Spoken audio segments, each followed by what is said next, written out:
Hey guys, welcome back to the channel. It's awesome that you're tuning in. So in this video we are going to take a close look at the Miyoo Mini Plus Edition. I've been reviewing the older version a very long time ago and I can say that it's quite a success. Not particularly the video itself, but the product was pretty damn good. So now they're having the Plus Edition and I must say the name makes sense. It comes with a battery life around 7 to 8 hours, 3.5-inch IPS display, a full screen original resolution display, and screen brightness adjustment, 3000 mAh rechargeable lithium battery, and support Wi-Fi online. The design of the box itself, I must say that I will give them some extra kudos for that. So where I also like the previous model when it comes to, let's say, the capability of playing games, like it was not like something super exciting, it was more like the form factor that we liked. So my question remains, like now with the Plus version getting bigger than the original one, is this going to be a smart choice, or did they just needed to leave it by the Miyoo Mini? Because the Plus is bigger, so it's not really Mini, of course. And with this price range in combination with also all the options we're having, we do have like so many different ways to play now. I must say that I like the overall design. It does have a very nice weight to it. Inside the box we're going to get ourselves the cable that isn't Type-C for charging. It even implements, that's kind of cool, that they're giving you a microSD card reader, but yeah, and only a 2.0, so a little bit of an epic fail if you ask me. Then normally sometimes it comes with some extra SD cards. Take consideration when ordering them that you need to click it on, otherwise you're not going to get it. An extra screen protector and of course the wipes for basically cleaning before you can assemble the screen protector itself. So the handheld design is the same like the previous model. So at the front we're going to get an A-B-X-Y, select start, and a tiny button that has like different functions. The D-pad itself, I must say, I really like it. I am a big D-pad fan, or especially when it comes to retro games. And one of the key features I like about this thing, and also the previous one, that we have like a beautiful, let's say, curved D-pad. And the touch itself, it's not a very long travel D-pad and it just feels very nice. At the back we're going to find ourselves, when I say the shoulder buttons, more like the back buttons. But what they did is quite interesting. When you're looking closely through them, you can see they have like different levels.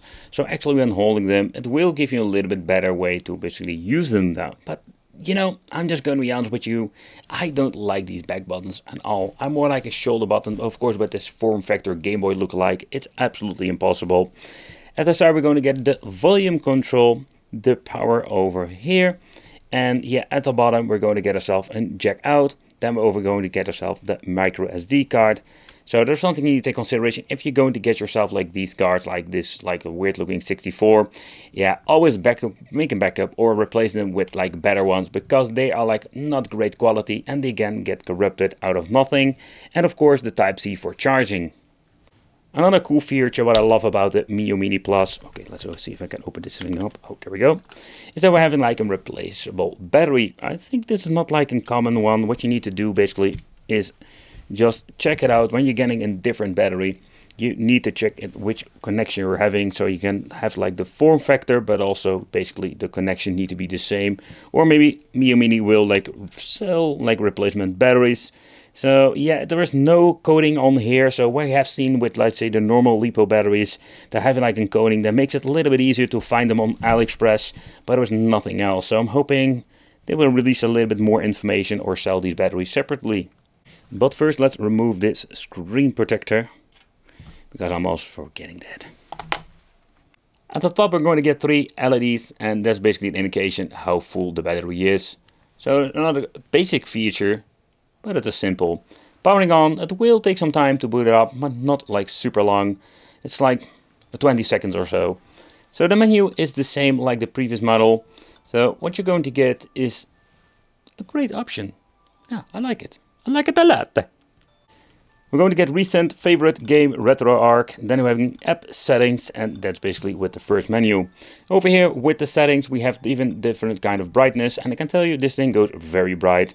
Wi-Fi capabilities, if you want to search and add Wi-Fi capabilities, yeah, maybe for updating and stuff like that, it's going to be super easy. Okay, there we go. By the way, not even my Wi-Fi. Then we're having the color, language, and quite a lot of, let's say, different languages, but not like many. Like we have seen like even the cheaper handhelds have Dutch and German and all like European languages. Key maps over here. It's kind of cool. Have like the option. Oh crap, I'm almost messing it up. But that's basically one of the quick ways you can map every single button. An interesting but strange way that they completely did a redesign of the button mapping. Here in Europe we're also having with my Xbox controller A, B, X, Y, but they turn it around. And that is something I really need to get used to. So getting into game list, so when it comes to emulation performance, it's not going to be like the supreme handheld that emulates everything. It's still the same thing when it comes to the Miyoo Mini, maybe some let's say new add-ons to it. But when you're looking at it, up to PlayStation 1 will be no problem whatsoever. And the first thing that I really like about this device, that absolutely like the resolution they're using, but also this beautiful IPS display is just popping out. I think the camera doesn't really pick it up.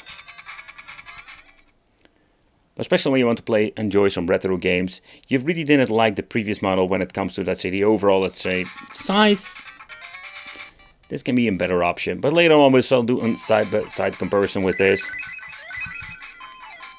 Like I mentioned before, is that I really love the D-pad.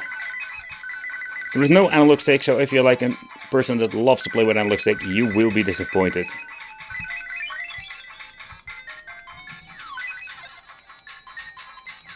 But this tiny function key over here gives you the option just to go into the menu itself.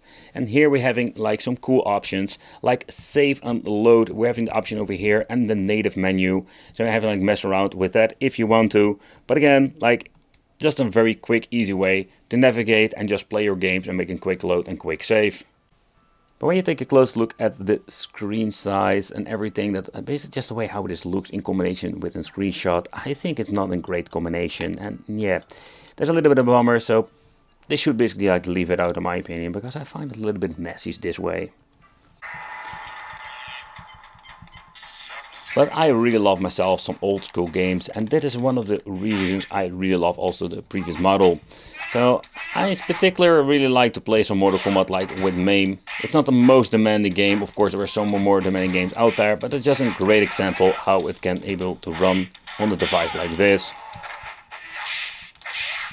You have some crackling noise in the audio, but that is something we need to reconfigure when it comes to the device itself. But the overall performance is not bad at all. Another option is of course if you want to play some Game Boy on this, and of course we have the bezel that we can remove if you want to. So we need to go to the native menu. Here we can change out you can set the FPS if you want to. Here we're having the scaler, for example set it to full screen. Let's go back to the game itself, and here you can see it basically stretches it out to the original resolution of the display. I think it's not going to be looking really ugly. I would rather have this than having this weird looking bezel that was cut off from the side. So that's one of the cool ways what I love about the Miyoo Mini. The previous one, but also the Plus. So one of those, let's say, 8-bit system I love to play, looks almost 16-bit, is the PC Engine. I did have a problem when it comes to the sidebars. And the reason why, because I was accidentally pressing this button so you can just map them. You can see I'm just going to be messing with the settings itself. So that's something I really don't need to mess with. But of course this is one of those systems you can play basically on every single handheld. But particularly when you're looking at this, I can just really enjoy them with the D-pad itself. But when you take a close look at some PlayStation emulation, there is nothing special about this handheld, because there are so many different ways you can play PlayStation on the go now. But again, the Miyoo Mini has just something special to it, especially when you're looking at the overall with the D-pad and the button configuration. The buttons are a little bit tiny compared with other handhelds, but not in a bad way, to be honest. And it looks just such a great. That's something of course you need to decide. But when you're looking into say the price point and the things you're going to get, there are so many different ways to play nowadays. So at first, if you're going to look into let's say handhelds and you just want to buy one single handheld, you need to consider what kind of controls you want, D-pad, and a look what kind of games you want to play. Because this thing does have a lot of great things to it, but compared with the price point, you're thinking, yeah, is the style really worth it picking up now? Where I really like the Miyoo Mini.